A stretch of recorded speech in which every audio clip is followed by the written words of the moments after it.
First, let me start off by stressing that there's a lot of information in the teacher TIB in the information booklet and in the other handouts about lesson planning. So, and we're going to give you a lot of information. So just don't worry about writing everything down. Just relax and listen to it. And we'll always be available for questions as well. Okay, lesson plans do vary in format and details, but they have certain elements or components in common. If you know these components, you can customize any set of published materials, and then you'll be able to create new lessons tailored to your students' specific needs. Now, this isn't going to happen a lot, but there are cases, especially with the more intermediate and advanced students, where you might want to go a little bit away from the published materials. We're going to present tips and strategies for a 3-part lesson plan. We're going to talk about what happens in each part, depending on the skill level of the student, whether they're beginning, intermediate, or advanced. We'll also look at differences in strategies between ESL and adult basic learners. And again, remember that you can read more about everything we're showing you in the TIB, Teacher Information Booklet. Why do we bother writing a lesson plan? Well, there's some really good reasons right in front of you. Take a second to look at those. I have to tell you, the most important reason, though, is that the lesson plan helps you identify the steps that will allow the students to meet their goal. In other words, a lesson part is a key part of goal setting. Take a moment to review the lesson plans again. This is what's going to help your students succeed. The lesson plan gives you a map to get the student to their goal.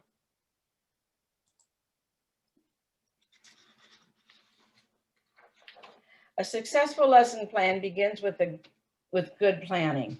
And if you're using published materials, that planning has already been done for you.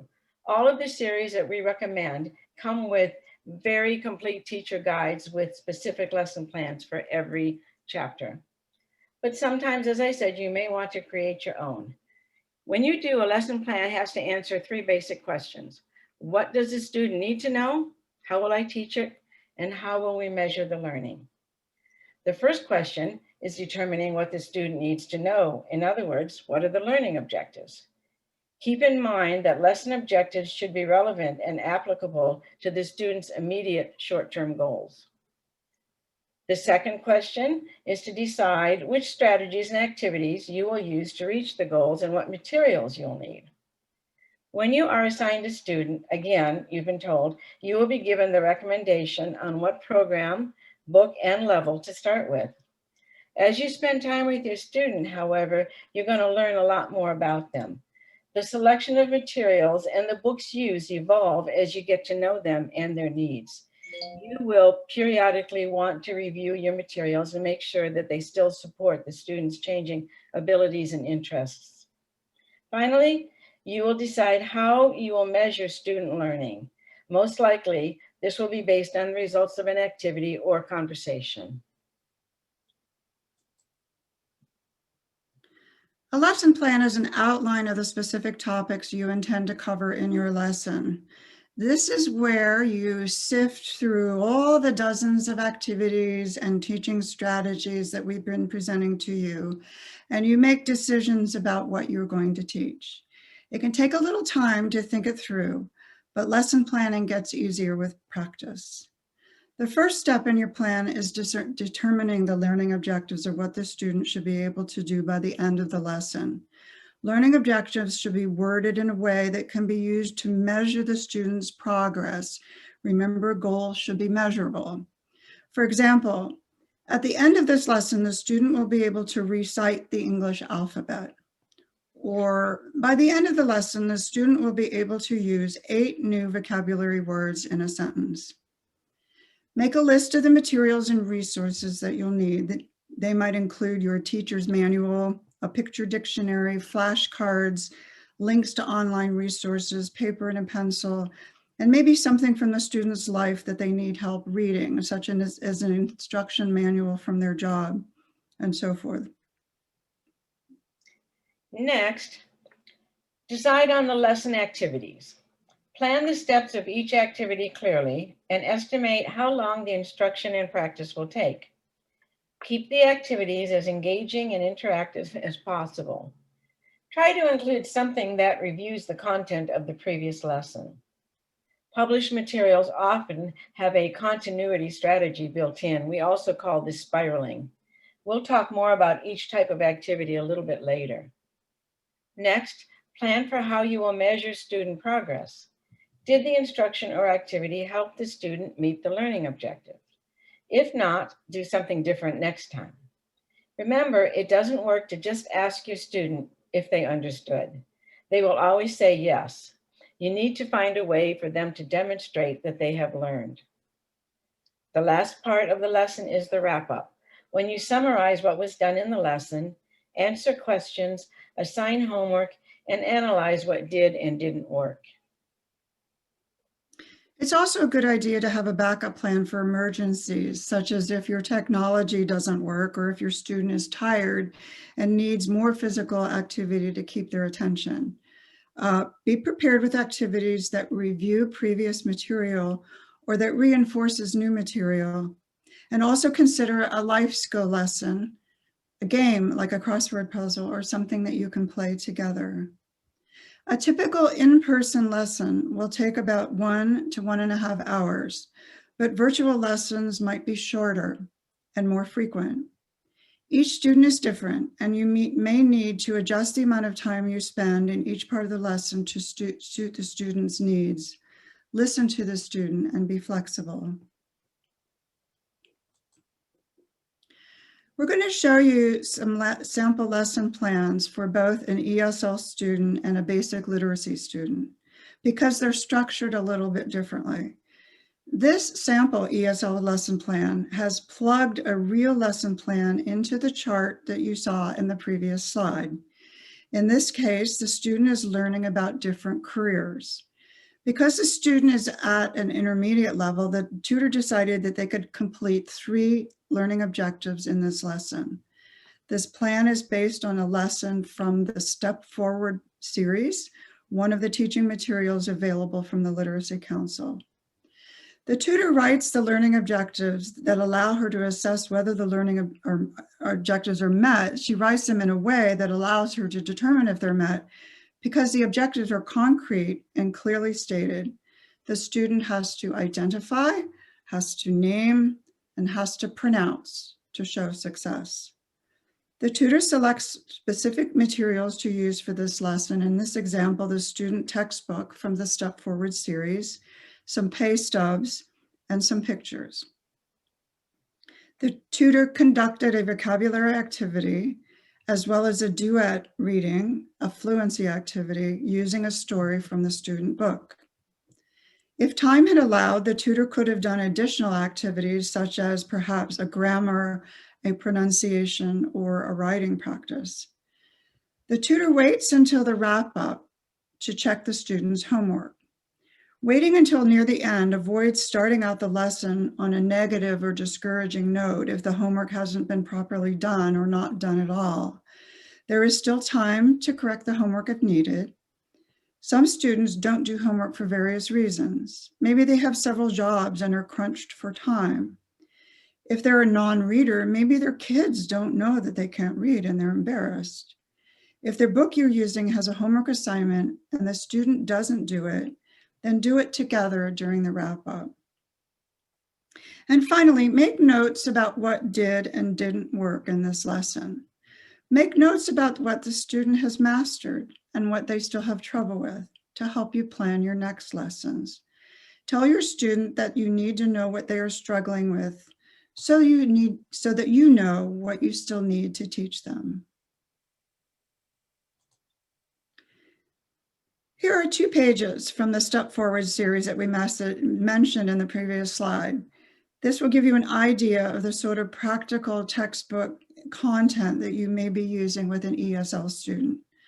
The first page teaches how to read and understand the information on a pay stub. The second page introduces office equipment vocabulary with related conversation practice. This lesson content relates well to real-life experiences, especially for a student who is working in or has plans to work in an office. keeping the lesson applicable and realistic. 2 more elements of SMART goals. Okay, if you remember, we talked about the different components in a lesson plan. The warm-up component is the first one, the first activity. Assume that for this slide, one of the learning objectives is to teach about emergency services. So let's create a warm-up activity based on calling 911 to report an accident. First, look at accident or emergency pictures with your student and introduce new vocabulary. You might also want to talk with your ESL student about when it's appropriate to call 911. When there's a car accident, yes. When there's a fire, definitely. When your neighbor is playing loud music, no. Besides activating prior knowledge, another purpose of the warm-up is to build rapport through greetings and small talk, and to set the stage for the lesson topic. This is also a great time to informally assess conversational skills.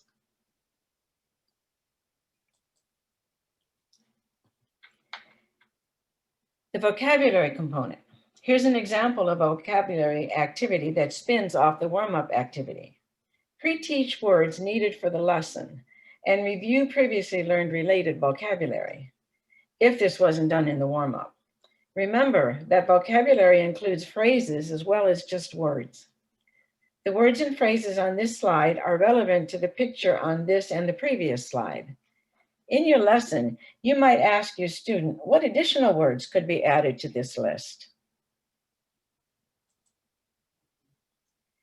The conversation component of a lesson is important because it gives the ESL student an opportunity to practice speaking English. This practice role play helps students feel more comfortable and confident using English in everyday communication. As you read the conversation between the operator and the caller with the student, note that the conversation integrates the vocabulary words and phrases that you pre-taught. During the pronunciation segment of the ESL lesson, you will work on correct pronunciation of sounds, syllables, and words found in the lesson text. This part of the lesson can also include elements of reading fluency, such as stress, rhythm, and intonation. In our 911 scenario, pronouncing the street names clearly is very important for conveying the information correctly. When working on pronunciation, especially with new vocabulary, first focus on being understood. Later, you can work to improve pronunciation. Remember, students may never sound like native English speakers, but that really isn't the goal. The goal is to make sure that students can be understood when they communicate with others. As we said before, when we first learn English growing up, we don't learn lots of grammar rules. Instead, we learn to say something a certain way because we're exposed to it over and over again, and it begins to sound right to us. So we don't begin our ESL lessons with a bunch of grammar rules either. Instead, we model and expose students to standard English sentences so they get a feel for what sounds right. Only later do we explain the rules when we need to address areas where a student still has problems or to answer students' questions. Examples of grammar that might be taught early include word endings, parts of speech, noun-verb agreement, and basic language structures and functions such as questions. The purpose of the reading component of an ESL lesson is for the student to practice reading, to see the just learned vocabulary in context, to learn more about a topic, and to practice comprehension skills. The reading material for your lesson can be stories found in your lesson book, or you can use authentic materials such as newspapers, recipes, or letters. You can even repurpose existing texts, such as a scientific article or technical material, by simplifying it. You can find instructions in your tutor information book for rewriting such material at an appropriate level.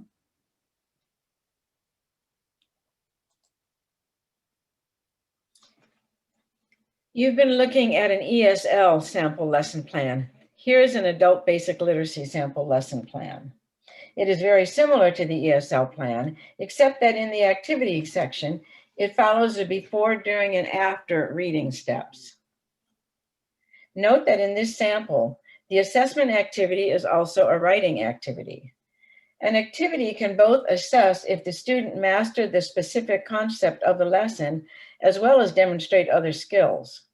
Just remember that the student should be praised more for understanding the main idea of the lesson rather than corrected for errors in the writing. Tuck the writing skills away for another lesson.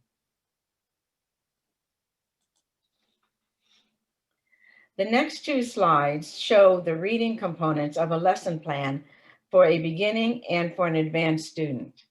In this slide, the student is a beginner who needs some remedial phonics instruction.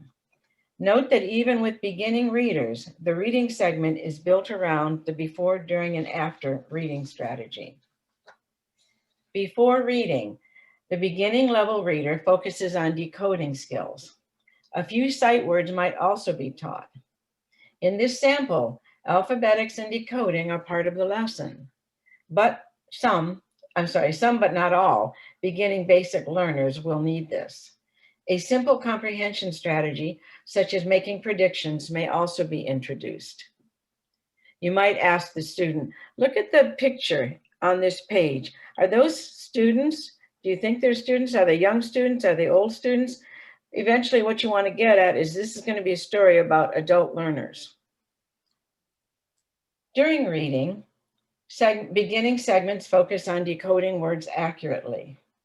The tutor provides guidance and support as a student reads, such as drawing attention to the sight words or providing the correct word when a student stumbles. Text passages are usually short, and students may have to practice several times before they can read fluently. During reading, you may want to check comprehension at the word level to be sure that the student is understanding what is being read. After a student finishes reading, the tutor checks for comprehension again by asking straightforward factual questions. Because they are beginning students, tutors may also want to review alphabetic-based activities. Writing activities for very beginning students will support the main content of the lesson. They will typically be at the word or very, very short sentence level. This slide shows the... I'm sorry. That's okay. Back one. Yeah, thank you. This slide shows the reading component of a lesson plan for an advanced student who reads at or above the fifth grade level. It's a long night, folks. These students need to improve comprehension and fluency and are often working towards a high school diploma or a better job opportunity. The high, intermediate, and advanced student should be exposed to different genres such as fiction, nonfiction, essays, opinion pieces, and poetry. The lesson plans for advanced basic learners will look to broaden vocabulary, practice reading strategies and skills, and improve fluency. You would also encourage the advanced student to use a higher level vocabulary in writing as well as conversation. The purpose of the wrap-up portion of a lesson is to review what the student has learned and discuss how to transfer these skills to the outside world. The review portion of the wrap-up involves going over new vocabulary and language structures, any new reading and writing skills, and whatever new information the student has learned. The transfer portion of the wrap-up usually involves assigning homework that will require the student to apply what they've learned outside of the lesson. Homework can be more than just doing worksheets in the workbook. An effective homework assignment should enable the student to transfer or apply what they've learned in your classes into the real world. An example might be asking questions during a visit to an English-speaking grocery store after a lesson on grocery shopping, or keeping a journal and writing a few sentences every day that relate to the content of the lesson. Or you might assign homework after the 911 lesson by suggesting the student use their own list of emergency contact numbers and talk to their family about when and how to use them. So here are the key points about lesson planning that we want you to remember.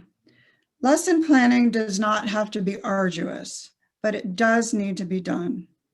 My father-in-law had a saying, if you don't know where you're going, you'll end up someplace else. You risk wasting your time and your students' time if you don't have some plan for every lesson. You owe it to your students to be prepared. You will also be less nervous if you are confident that you are well prepared. What we're showing here is a framework for how to plan your time effectively. You should go through the steps in this planning process in your head at the very minimum before each lesson to help ensure your success as well as the success of your student.